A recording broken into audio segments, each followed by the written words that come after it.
ॾिसी रहिया आहियो सिंध ग्रीन न्यूज़। मां आहियां गुलज़ार मंचालियो। ख़बरुनि जो सिलसिलो जारी आहे। हाणे ख़बरूं शामिल कंदासीं। अटे खां रिपोर्ट करे रहियो आहे अकबर दिलवानी। पाकिस्तान पीपल्स पार्टी जे अॻूणे MNA ऐं PP सिंध जे वाक़ियात रिकॉर्ड सेक्रेटरी डॉक्टर अब्दुल वाहिद सुमरो चयो आहे त चोलिस्तान मनसूबो कालाबाग डैम खां बि ख़राब ऐं ख़तरनाक आहे। सिंध जे हिसे जे पीअण जे पाणीअ ते धाड़ो हणणु, सिंध जूं ज़रखेज़ ऐं सरसब्ज़ ज़मीनूं भड़भांग ऐं बंजर बणाए चोलिस्तान जे लखे एकड़ ज़मीन आबाद करण जे साज़िश सिटी पई वञे।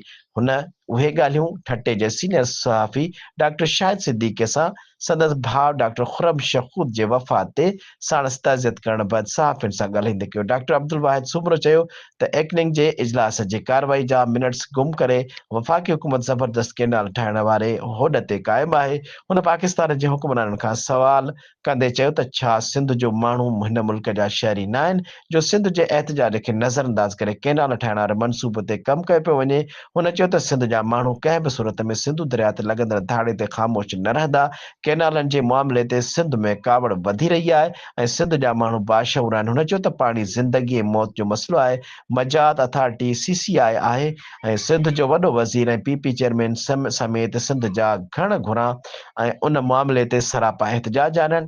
सिंधी अवाम सिंधु दरिया ते लॻल धाड़े वारे फ़ैसिले खे रद्द करे चुका आहिनि।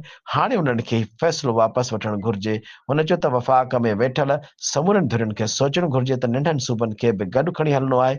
तकरारी मनसूबनि खे एक्निंग जे इजलास मां मंज़ूरी वठण वारे सिंध खे अखि ॾेखारी पई वञे। कालाबाग डैम जे मुखालफ़त करण ते सिंध खे टारगेट कयो पियो वञे। हुन चयो त सिंध जे वॾे वज़ीर सैयद मुराद अली शाह जे ख़त लिखण बावजूदि केनालनि वारे मामले खे CCI में न रखियो वियो